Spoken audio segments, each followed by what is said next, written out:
प्रधानमंत्री नरेंद्र मोदी ने मन की बात कार्यक्रम में मृत्युपरांत अंगदान करने वाली झारखंड की स्नेहलता चौधरी का किया जिक्र, उनके बेटे से किया संवाद। राज्यपाल सीपी राधाकृष्णन ने कल्याणकारी योजनाओं के प्रभावी क्रियान्वयन को लेकर जताई गंभीरता, संबंधित विभागों के सचिवों से मांगी रिपोर्ट। देवघर से पटना के लिए हवाई सेवा शुरू, इंडिगो विमान ने भरी पहली उड़ान।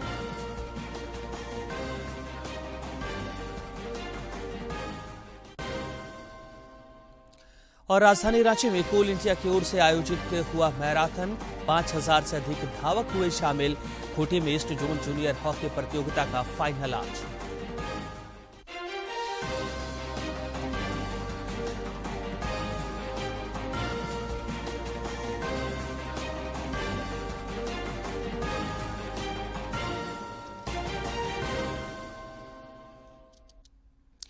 नमस्कार, खबरें झारखंड में आपका स्वागत है। मैं हूं रियाज आलम और अब समाचार विस्तार से। प्रधानमंत्री नरेंद्र मोदी ने आज मन की बात कार्यक्रम के 99वीं कड़ी में मृत्युपरांत अंगदान करने वाली झारखंड के सरायकेला खरसावां निवासी स्नेहलता चौधरी का जिक्र किया। प्रधानमंत्री ने कहा कि स्नेहलता चौधरी जैसी इंसान पूरे मानव जाति के लिए प्रेरणा स्रोत हैं। श्री मोदी ने स्नेहलता चौधरी के पुत्र अभिजीत चौधरी से संवाद भी किया। वाली स्नेहलता चौधरी जी भी ऐसी ही थी, जिन्होंने ईश्वर बनकर दूसरों को जिंदगी दी। 63 वर्ष की स्नेहलता चौधरी जी अपना हार्ट, किडनी और लीवर दान करके गई। आज मन की बात में उनके बेटे भाई अभिजीत चौधरी जी हमारे साथ हैं। आइए उनसे सुनते हैं। अभिजीत जी नमस्कार। प्रणाम सर।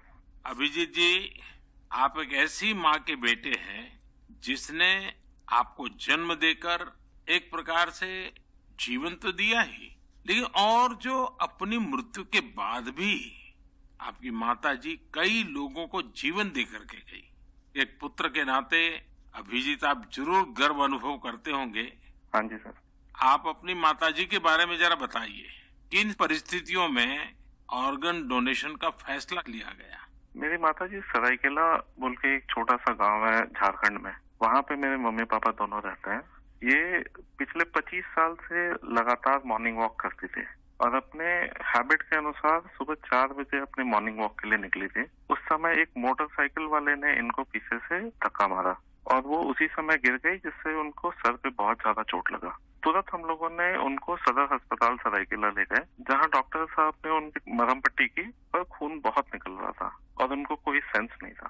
तुरंत हम लोगों ने उनको टाटा मेन हॉस्पिटल लेके चले गए। वहाँ उनकी सर्जरी हुई। 48 घंटे के ऑब्जर्वेशन के बाद डॉक्टर साहब ने बोला कि वहाँ पे चांसेस बहुत कम है। फिर हमने उनको एयरलिफ्ट करके एम्स दिल्ली लेके आए हम लोग।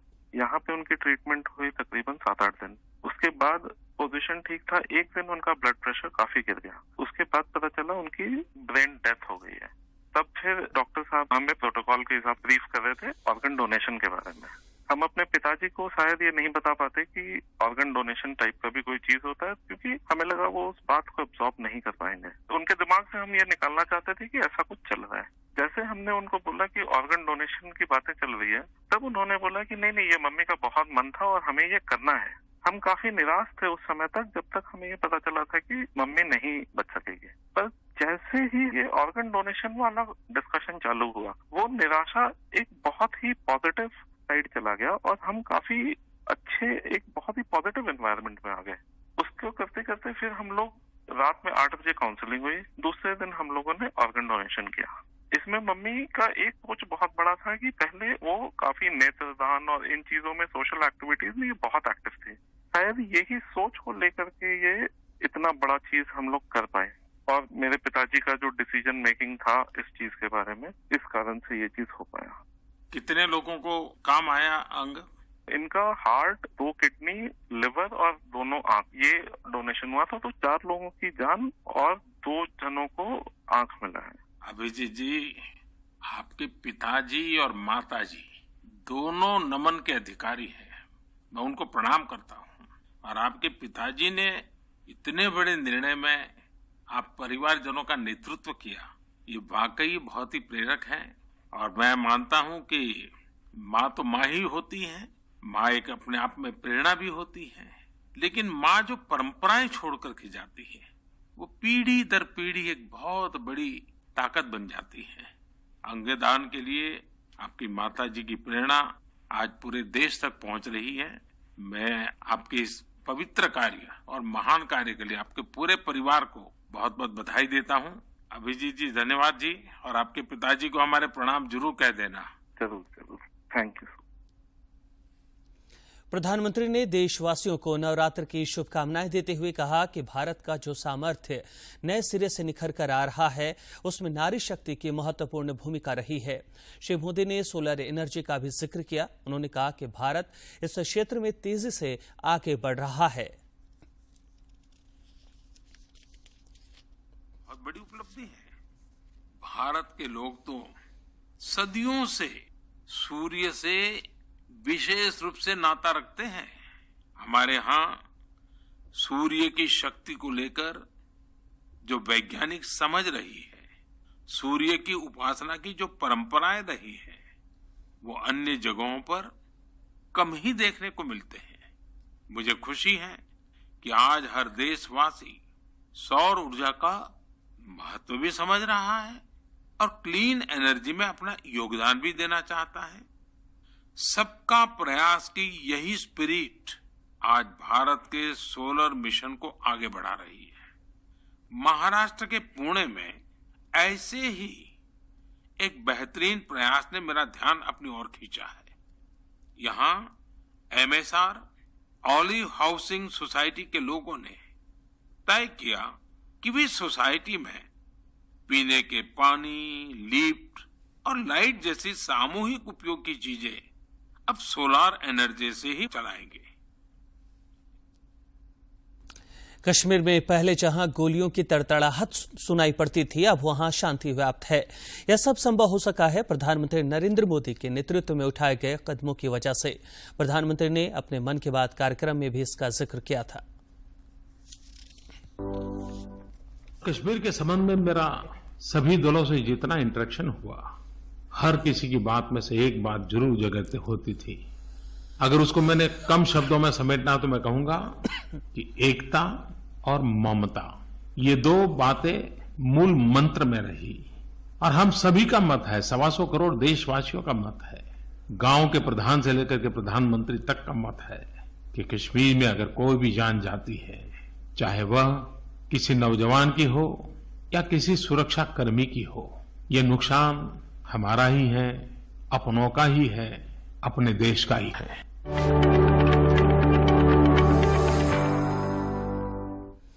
राज्यपाल सीपी राधाकृष्णन जन कल्याणकारी योजनाओं के प्रभावी क्रियान्वयन को लेकर बेहद गंभीर हैं। उन्होंने राज्य में चल रही पेयजल, सिंचाई, स्वास्थ्य और आवासीय योजनाओं की जानकारी मांगी है।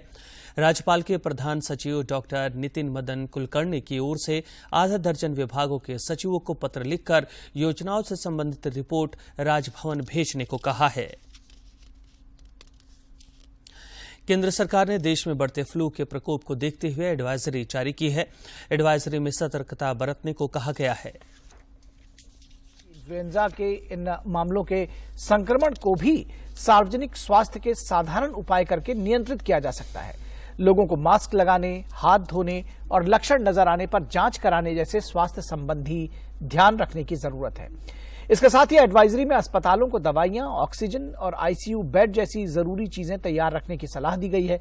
इसके साथ ही केंद्र सरकार कोरोना वायरस को लेकर 10 और 11 अप्रैल को राष्ट्रीय स्तर पर मॉक ड्रिल का आयोजन करेगी। मॉक ड्रिल में ICU bed, medical equipments, oxygen और मैन पावर की उपलब्धता सुनिश्चित की जाएगी। कोविड के बढ़ते मामलों पर केंद्रीय स्वास्थ्य मंत्री डॉक्टर मनसुख मांडविया ने कोविड प्रोटोकॉल का पालन करने की सलाह दी है। मनसुख मांडविया ने कहा कि कोविड के नए वेरिएंट से घबराने की जरूरत नहीं है। आज तक कोरोना के मिले सभी वेरिएंट्स पर हमारी वैक्सीन असरदार रही है। कोविड का जो नया वेरिएंट अभी देश में दिखाई दे रहा है, ये हमारे देश में चल रहे XX1 वेरिएंट का ही एक पार्ट है, उसका म्यूटेट हुआ वर्जन है। और हमें सतर्क अवश्य रहना है, लेकिन घबराने की आवश्यकता नहीं है। आज तक देश में 216 म्यूटेट होकर नए वेरिएंट अभी तक पाया गया। कोई भी नया वेरिएंट आता है, जीनोम सीक्वेंसिंग से हमें पता चलता है, तो तुरंत वेरिएंट को आइसोलेट किया जाता है। उसके ऊपर हमारी वैक्सीन की इफेक्ट है कि नहीं है, उसकी स्टडी की जाती है। आज तक जो भी वेरिएंट मिले हैं, सभी वेरिएंट पर हमारी वैक्सीन इफेक्टिव रही है। राज्य में स्वास्थ्य के क्षेत्र में कई कदम उठाए गए हैं। इस सिलसिले में हमारे समाचार संपादक ने स्वास्थ्य विभाग के अपर मुख्य सचिव अरुण कुमार सिंह से खास बातचीत की। हमारे साथ बातचीत करने के लिए झारखंड के स्वास्थ्य विभाग के अपर मुख्य सचिव अरुण कुमार सिंह जी हैं। सर, किस तरीके से टीबी उन्मूलन में लगातार झारखंड ने बहुत अच्छा काम किया और केंद्र के स्तर पर एक तरीके से आपको अवार्ड और सम्मान भी मिला है, तो किस तरीके से यहाँ पर हम कह सकते हैं कि बुनियादी सुविधाओं के विस्तार के साथ साथ जो झारखंड के साथ एक दंश लगा हुआ था कि टीबी सबसे ज्यादा अगर कहीं है तो वो झारखंड में है, वैसे में आप कैसे इन तरह की चीजों से लड़ रहे हैं? इसमें देखिए, टीबी में क्या है कि आइडेंटिफिकेशन हो, उसके बाद उसकी टेस्टिंग हो और टेस्टिंग के बाद उसका ट्रीटमेंट हो। तो इन सभी दिशाओं में राज्य सरकार ने काम किया है, सभी लोगों को साथ लेके कार्य किया है।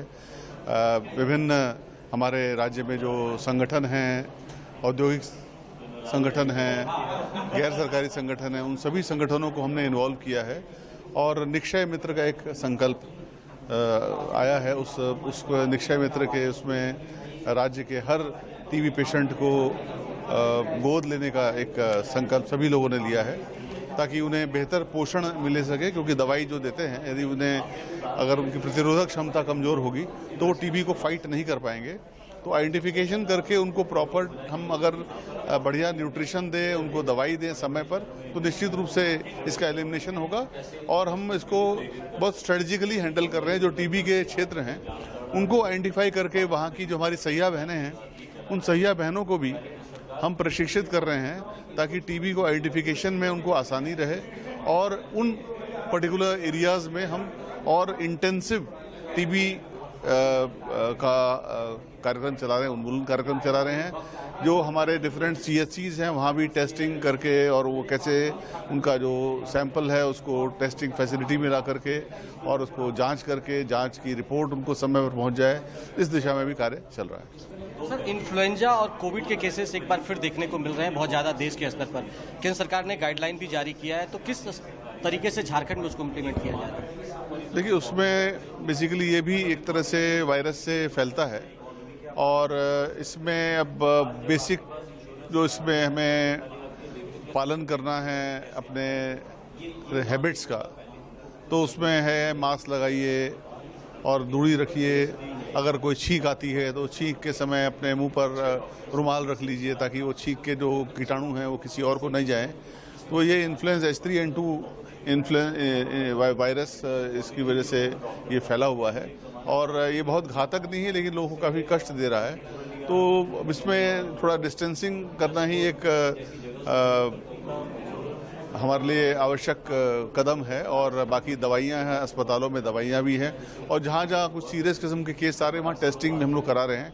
जमशेदपुर में टेस्टिंग है, रिम्स में टेस्टिंग है, तो टेस्टिंग भी कर रहे हैं। कोविड के केसेस में कोई खास वृद्धि नहीं हुई है, लेकिन हमें हमेशा सतर्क रहना है। जो पूर्व का इतिहास रहा है उस इतिहास को भूलना नहीं है और तैयार रहना है। तो इस दिशा में हम लोग तैयार हैं। सर, एक आखिरी सवाल, जिस तरीके से आपने स्वास्थ्य विभाग की जब से कमान संभाली है सर, लगातार जो हमारे CHC सेंटर है, PSC सेंटर है, वहाँ पर सुविधाएं बहुत अच्छी हो रही है, देखने में मिल रहा है। बड़े अस्पताल, रिम्स पे अभी भी दाग वो हटा नहीं है, तो जो बड़े अस्पताल है उसको सुधारने के लिए क्या क्या करना चाहिए? देखिए, रिम्स का प्रबंधन, रिम्स ऑटोनोमस एक इंस्टीट्यूशन है और उसका प्रबंधन वहाँ के निदेशक महोदय और उनके साथ जो टीम है उसके ऊपर है। हाँ, राज्य सरकार ने पूरा सपोर्ट दिया है, इंफ्रास्ट्रक्चर के लिए हो, चाहे मैन पावर के लिए हो, ह्यूमन रिसोर्सेज के लिए हो। जो भी प्रस्ताव उनके आते हैं उन प्रस्तावों को हम लोग अपने स्तर से क्लियर करते हैं। लेकिन कुछ प्रस्ताव हैं जिसमें वित्त विभाग की आवश्यकता पड़ती है, कार्मिक विभाग की आवश्यकता पड़ती है, या हमारी जो स्टाफ सिलेक्शन कमीशन है उसके द्वारा नियुक्ति की जानी है। तो इसमें थोड़ा उनको समस्या आती है, लेकिन उनके पास विकल्प हैं। थोड़ा विकल्प को वो तलाशेंगे तो निश्चित रूप से बेहतर होगा। इंफ्रास्ट्रक्चर के लिए भी राज्य सरकार ने पहले भी पैसे दिए हैं और इस वर्ष भी काफ़ी निधि उपलब्ध कराने की योजना है। मुझे उम्मीद है कि आने वाले समय में रिम्स की दशा बेहतर होगी और जनता को बहुत लाभ मिलेगा। तो जनता को बहुत लाभ मिलेगा। और अरुण कुमार सिंह जी लगातार जो स्वास्थ्य के क्षेत्र में है, बुनियादी सुविधाओं के साथ विस्तार के साथ साथ जो हम कह सकते हैं कि यहाँ पर इन्वेस्टमेंट ज्यादा से ज्यादा इस सेक्टर में उसके प्रयास में भी लगे हुए हैं। अपने सहयोगी सरिता के साथ मैं दिवाकर कुमार, दूरदर्शन समाचार, रांची। कोडरमा का सदर अस्पताल इन दिनों चर्चा में है। चर्चा अस्पताल की अव्यवस्थाओं को लेकर नहीं, बल्कि यहां लोगों को मिल रही स्वास्थ्य सुविधाओं को लेकर है, जिसकी चर्चा शहर से लेकर गांव तक हो रही है। कोडरमा के सदर अस्पताल के बारे में आपको कुछ दिखाएं या बताएं, इससे पहले यह जानते हैं कि झारखंड विधानसभा में विगत 2 मार्च को कोडरमा सदर अस्पताल की व्यवस्थाओं को लेकर देवघर के विधायक नारायण दास ने विधानसभा में क्या कहा। निरादी यही है, वहाँ के डीसी साहब ने हमको विजिट कराया। मेरा ऐसा मानना है मंत्री जी कि पूरे प्रदेश में कोडरमा सदर अस्पताल सबको अवलोकन करना चाहिए। सारी सुविधाएं हैं वहाँ, उसी तर्ज पर आप देवघर को भी डेवलप कर दीजिए। बाबा वैद्यनाथ आपको दीर्घायु बनाएंगे, चलिए और आगे बढ़िएगा। सदर अस्पताल आज अपनी सुविधाओं को लेकर चर्चा में है। इलाज के लिए सदर अस्पताल पहुंचने वाले लोगों का मानना है कि जो व्यवस्था यहां के सरकारी अस्पताल में मिल रहा है वह हजारों लाखों खर्च करने के बाद भी निजी अस्पतालों में नहीं मिल पाएगा। प्राइवेट हॉस्पिटल से बहुत ही सुंदर व्यवस्था आज भी के डेट में। अस्पताल का व्यवस्था पहले से बहुत ही बढ़िया है। प्राइवेट के हिसाब से देखा जाए तो बहुत ही बढ़िया साधन है, वहाँ पे लोगों की सुविधा है। अस्पताल में हर वह सुविधा लोगों को मिल रही है जो किसी निजी सुपर स्पेशलिस्ट अस्पताल में मिलती है। जांच से लेकर इलाज और ऑपरेशन की हर सुविधा सदर अस्पताल में लोगों को मिल रही है। उपायुक्त आदित्य रंजन मानते हैं कि ओपीडी में बढ़ रही भीड़ सरकारी स्वास्थ्य व्यवस्था के प्रति लोगों के विश्वास को व्यक्त करने के लिए काफी है। कोडरमा में एक पहल रखी और उसी पहल का नतीजा है कि कोडरमा में स्वास्थ्य विभाग में अच्छा काम हुआ है। सभी पदाधिकारी, कर्मी, खासकर जो स्वास्थ्य विभाग में जो कर्मी हैं, डॉक्टर्स हैं, एएनएम्स हैं, सफाई कर्मी हैं, उन सब का जो योगदान रहा है लास्ट 1-1.25 साल में, वो सच में तारीफ के काबिल है। कोडरमा का सदर अस्पताल आज पूरे राज्य में एक मॉडल की तरह सामने आया है। विधानसभा में कोडरमा सदर अस्पताल की हुई चर्चा को लेकर सिविल सर्जन उत्साहित हैं। उनका कहना है कि आने वाले समय में और भी कई सुविधाएं यहां बहाल की जाएंगी। यहाँ पर सुविधाएं ज़्यादा मिल रही है तो हम लोग को भी खुशी है कि पब्लिक के सेवा अच्छी तरह से यहाँ पर हो रहा है और इसी की वजह से थोड़ा सा इसका कोडरमा का नाम भी है। सदर अस्पताल में अत्याधुनिक लैब में जांच के साथ साथ अल्ट्रासाउंड की 2 unit, CT scan, x ray, dialysis और फिजियोथेरेपी की सुविधा लोगों को मिल रही है। इसके अलावा यहाँ का चाइल्ड केयर यूनिट भी देखने लायक है। कोडरमा से गजेंद्र बिहारी की रिपोर्ट।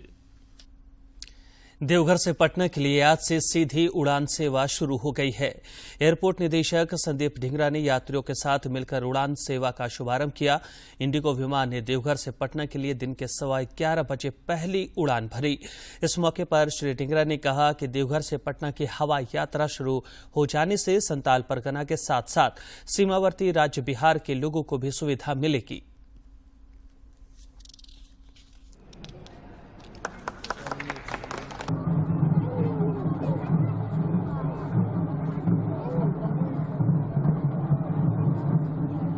आदरणीय प्रधानमंत्री जी ने इनॉग्रेट किया है। दिल्ली कलकत्ता चल ही रहा था और हमारे पूरे इनका मैनेजमेंट का ऊपर का सबका प्रयास था, पूरा दोनों गवर्नमेंट्स का, कि डिफरेंट देवघर जो है सारे डिफरेंट डेस्टिनेशन से चले।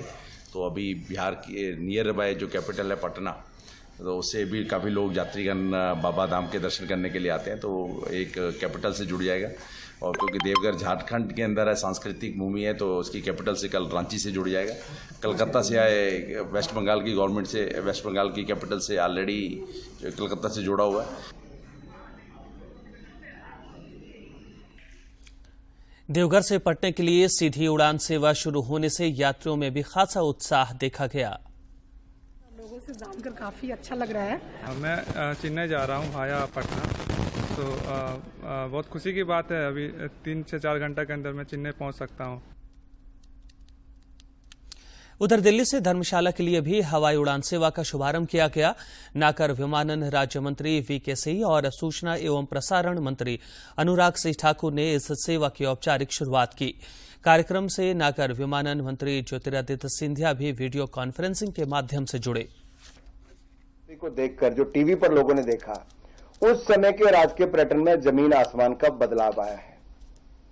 और उस समय में और आज में अन्य एयरलाइंस ने, एयर इंडिया और स्पाइस जेट ने अपनी फ्लाइट्स की शुरुआत भी की है। धर्मशाला में उपस्थित हमारे विधायक आदरणीय अनुराग ठाकुर साहब,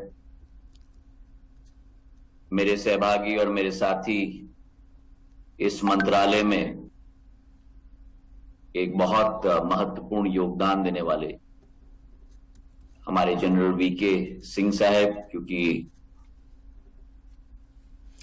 गिरिडीह जिले में नगर निगम और अंबेडकर सामाजिक संस्था की ओर से दीनदयाल अंत्योदय योजना के लाभुकों का 6 दिवसीय प्रशिक्षण कार्यक्रम आयोजित किया गया है। प्रशिक्षण का मुख्य उद्देश्य ऋण प्राप्त करने के बाद लाभुकों द्वारा उद्यम के क्षेत्र में सही तरीके से काम करना है। लाभार्थी हैं, जो महिलाएं हैं, उसके लिए अंबेडकर सामाजिक संस्थान और दिल्ली से मैं आई हूँ, लेकिन यहाँ पे नगर निगम जो गिरिडीह है, वहाँ दोनों के ज्वाइंट एफर्ट से मैं doctor Indira Mishra as a यहाँ पे मेन ट्रेनर के रूप में इनके साथ मैं अपना योगदान दे रही हूँ। भारतीय अंतरिक्ष अनुसंधान संगठन इसरो ने आज सुबह चेन्नई के पास श्रीहरिकोटा अंतरिक्ष केंद्र से 36 उपग्रहों को ले जाने वाला एक रॉकेट लॉन्च किया। इसे सतीश धवन अंतरिक्ष केंद्र में प्रक्षेपित किया जाएगा। तृतीय चरण इतना जटिल है और भारत इसमें कर दिया गया है। Second batch of satellites. Coal India की ओर से आज रांची में कोल मैराथन का आयोजन किया गया। मोराबादी स्थित बिरसा मुंडा स्टेडियम से कोल इंडिया लिमिटेड के चेयरमैन प्रमोद अग्रवाल, सीसीएल के सीएमडी पीएम प्रसाद और राज्य के राजस्व सचिव के सोन सहित अन्य अधिकारियों ने हरी झंडी दिखाकर मैराथन की शुरुआत की। मैराथन में 5000 से ज्यादा धावक शामिल हुए।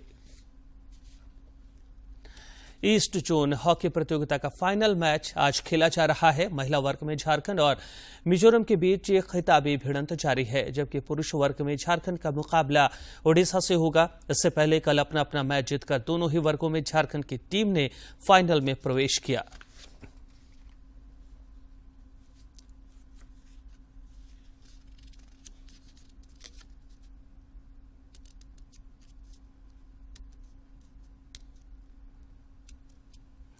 दिल्ली में विश्व महिला मुक्केबाजी चैंपियनशिप में नीतू और स्वीटी ने स्वर्ण पदक जीता है।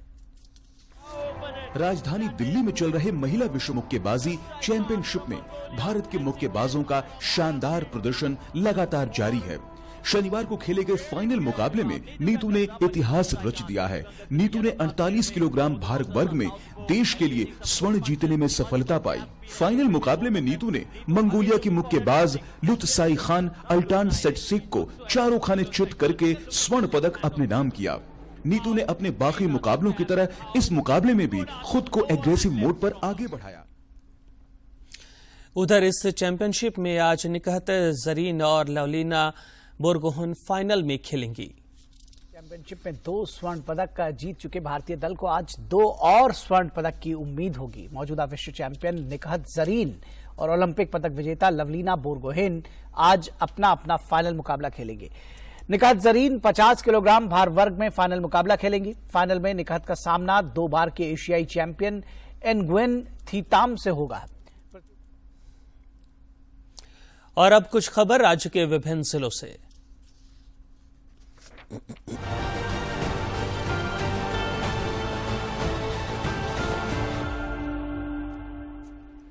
हजारीबाग के उपायुक्त नैन्सी सहाय ने रामनवमी महापर्व को लेकर एक महत्वपूर्ण बैठक की। बैठक में जिले के पुलिस अधीक्षक के अलावा महासमिति, अखाड़ों एवं संरक्षण समिति के सदस्य भी मौजूद रहे। बैठक के दौरान उपायुक्त और एसपी ने कई आवश्यक दिशा निर्देश दिए।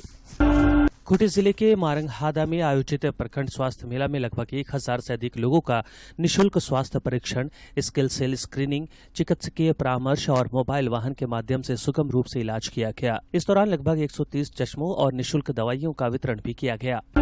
गुमला जिले के उपायुक्त सुशांत गौरव ने जिला आपूर्ति विभाग की समीक्षा बैठक की। बैठक में बताया गया कि धान अधिप्राप्ति के तहत करीब 800 किसानों से 34,000 क्विंटल धान क्रय किया गया है। उपायुक्त ने इसे शीघ्र बढ़ाने के निर्देश दिए। उन्होंने डिजिटल सेवाओं से जुड़े हुए पीडीएस डीलरों में से 109 चयनित प्रज्ञा केंद्रों को क्रियाशील कर 1 अप्रैल तक उद्घाटन करने का निर्देश दिया।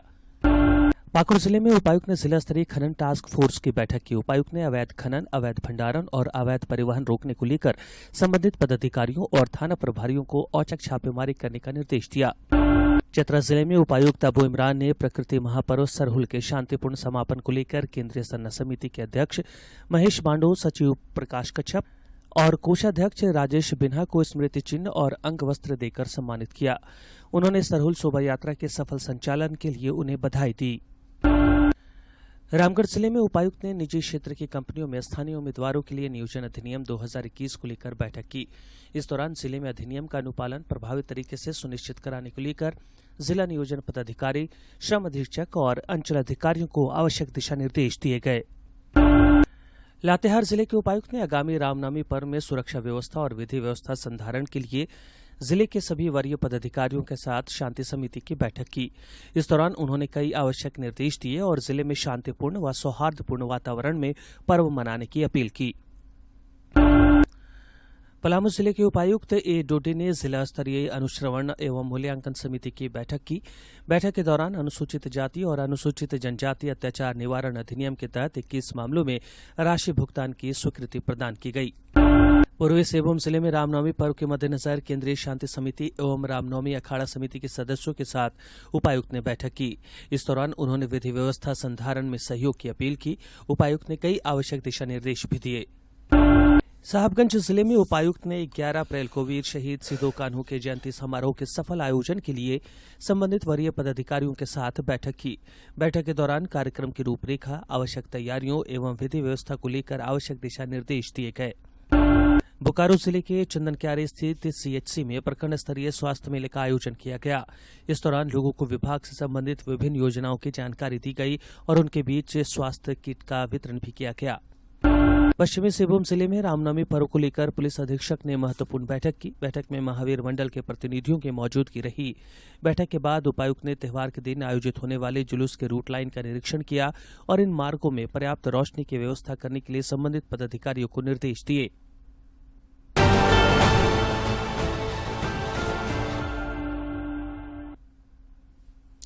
और अंत में मुख्य समाचार।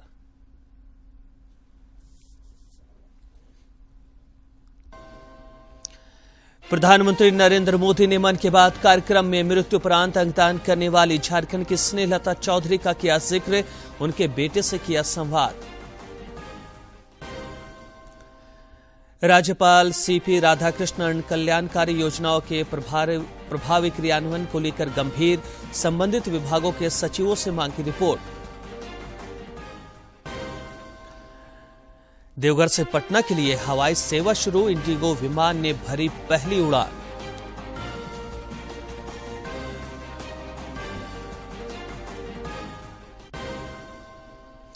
और राजधानी रांची में कोल इंडिया की ओर से आयोजित हुआ मैराथन, 5000 से अधिक धावक हुए शामिल। खूंटी में ईस्ट जोन जूनियर हॉकी प्रतियोगिता का फाइनल आज।